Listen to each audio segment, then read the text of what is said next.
بسم اللہ الرحمن الرحیم۔ السلام علیکم۔ روزانہ واقعات سننے کے لیے اس چینل کو سبسکرائب کریں۔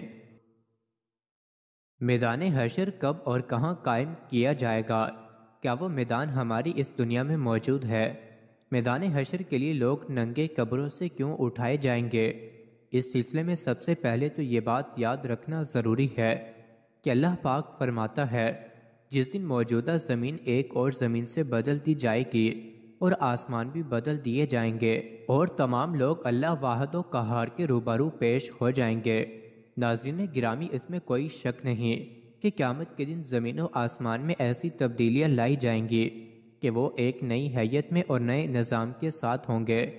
رسول اللہ صلی اللہ علیہ وسلم کی حدیث پاک میں اس تبدیلی کا ذکر اس طرح کیا گیا ہے۔ قیامت کے دن لوگوں کو سفید سرخی مائل زمین پر جمع کیا جائے گا جو میدے کی روٹی کی ٹکیا کی طرح ہوگی، اس پر کسی کے مکان وغیرہ نشان نہ ہوگا۔ اب سوال یہ ہے کہ یہ تبدیلیاں ممکن ہے یا نہیں؟ تو جواب ہے کہ بالکل ممکن ہے۔ جب ماضی میں مادہ میں بہت سے تغیرات رونما ہوتے رہے، یہاں تک کہ اس نے موجودہ زمین کی شکل اختیار کر لی، تو آئندہ اس کی ساخت میں تبدیلی کا رونما ہونا ہرگز بعید نہیں ہے، اور اس کا خالق یقیناً اس بات پر قادر ہے کہ اس کے عناصر ترکیبی اور اس کے طبی قوانین کو بدل دے۔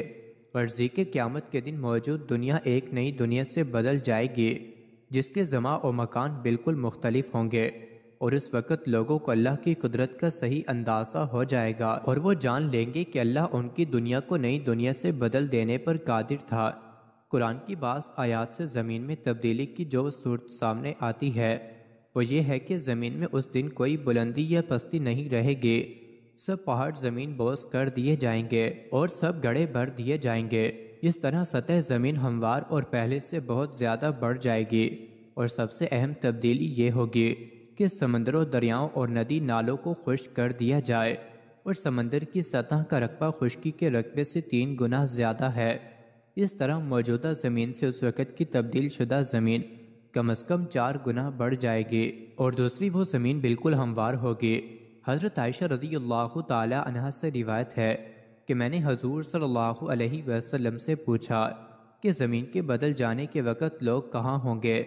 آپ صلی اللہ علیہ وسلم نے فرمایا، پل صراط پر۔ صحیح مسلم رقم الحدیث عمر بن میمون حضرت ابن مسعود رضی اللہ عنہ سے روایت کرتے ہیں کہ رسول اللہ صلی اللہ علیہ وسلم نے یوم تبدل الارض غیر الارض کی تفسیر میں فرمایا، وہ سفید زمین ہوگی، گویا کہ وہ چاندی ہے، اس میں کوئی حرام خون نہیں بہایا گیا ہوگا اور نہ اس میں کوئی گناہ کیا گیا ہے۔ اب آتے ہیں اس سوال کی طرف کہ موجودہ زمین کے لحاظ سے زمین کا وہ کون سا حصہ ہوگا جہاں محشر برپا کیا جائے گا؟ ناظرین گرامی، موجودہ زمین کے لحاظ سے ارض محشر کا خطہ سرزمین شام ہوگا۔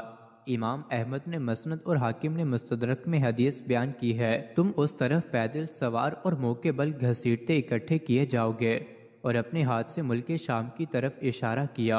اور صحیح الجامع الصغیر میں علامہ البانی نے مسند احمد وغیرہ سے حضرت میمونہ بنت سعد کی حدیث نقل فرمائی ہے کہ رسول اللہ صلی اللہ علیہ وسلم نے فرمایا، شام حشر و نشر کی سرزمین ہے، روز قیامت نئی زمین چمڑے کی طرح سیدھی ہموار بچھا دی جائے گی۔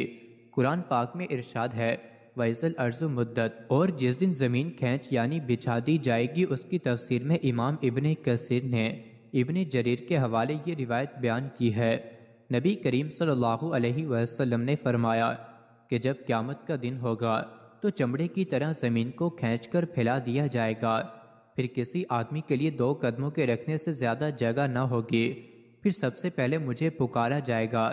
مسند احمد کی روایت میں ہے کہ حضرت میمونہ رضی اللہ تعالی عنہ نے ایک مرتبہ بارگاہ نبوت میں عرض کیا، اے اللہ کے نبی، ہمیں بیت المقدس کے متعلق کچھ بتائیے۔ نبی کریم صلی اللہ علیہ وسلم نے فرمایا، وہ اٹھائے جانے اور جمع کیے جانے کا علاقہ ہے۔ ترمذی شریف کی روایت میں ہے کہ حضرت عبداللہ ابن عمر رضی اللہ عنہ کے پاس ان کی باندی حاضر ہوئے اور عرض کیا کہ مجھ پر زمانے کی گردش ہے، لہٰذا میں چاہتی ہوں کہ عراق چلی جاؤں۔ حضرت ابن عمر رضی اللہ عنہ نے فرمایا کہ شام کیوں نہیں چلی جاتی ہو، وہ حشر و نشر کی زمین ہے۔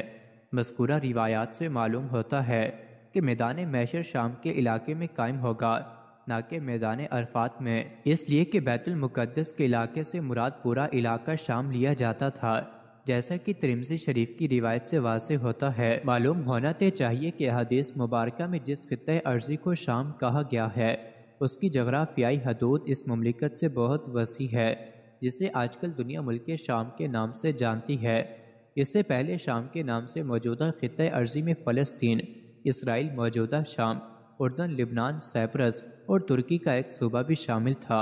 البتہ اس کا تعین نہیں ہے کہ علاقہ شام کی کس مقام پر میدان محشر قائم ہوگا۔ ناظرین گرامی، آپ کو یہ جان کے حیرانی ہوگی، میدان محشر میں سب لوگ ننگے اکٹھے کیے جائیں گے۔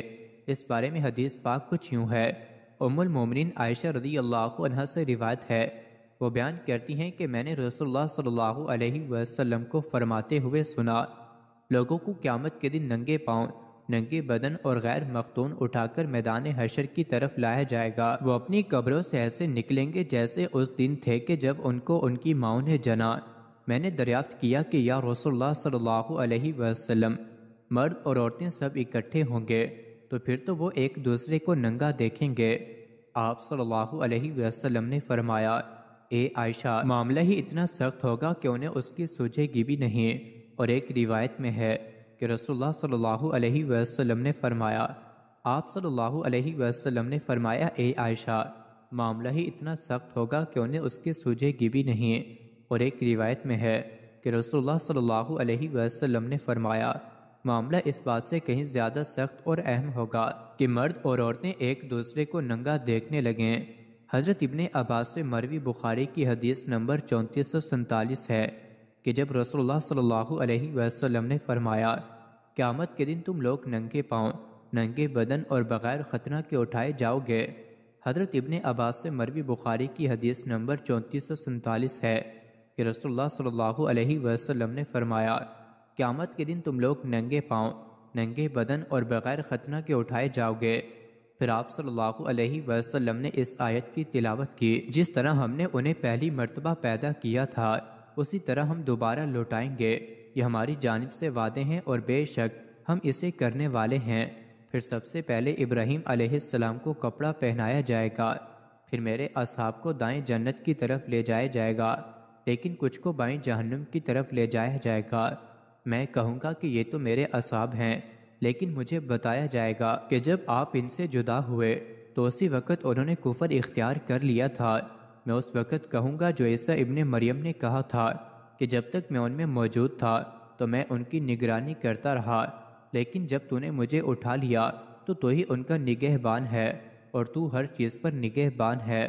قیامت کے دن اللہ تعالیٰ لوگوں کو ان کی ریڑھ کی ہڈی سے دوبارہ پیدا فرمائے گا، اس سے لوگ ٹھیک اپنی شکل و صورت میں اسی طرح پیدا ہوں گے جس طرح دانے سے کھیتی اور گٹلی سے کھجور پیدا ہوتی ہے۔ پھر وہ اپنی قبروں سے برہنہ پاؤں، برہنہ جسم اور مختنوع حالت میں اس طرح نکلیں گے گویا بکھری ہوئی ٹڈیاں ہوں یا بکھرے ہوئے پتنگے، اور وہ رائے حشر سے ناواقف نہ ہوں گے بلکہ بھٹ تیترے سے بھی اپنی منزل کے بارے میں زیادہ آگاہ ہوں گے اور قبروں سے نکل کر اس طرف دوڑیں گے جیسے شکاری شکار کے جال کی طرف دوڑتے ہیں۔ سب سے پہلے ہمارے نبی کریم صلی اللہ علیہ وسلم کی قبر شک ہوگی، سائقہ سے افاقہ بھی سب سے پہلے آپ ہی کو ہوگا۔ قبروں سے اٹھنے کے بعد جن کو سب سے پہلے لباس پہنایا جائے گا وہ خلیل الرحمن حضرت ابراہیم علیہ السلام ہیں۔ اس دن سب لوگوں پر انتہائی گھبراہٹ اور خوف دہشت کی کیفیت طاری ہوگی۔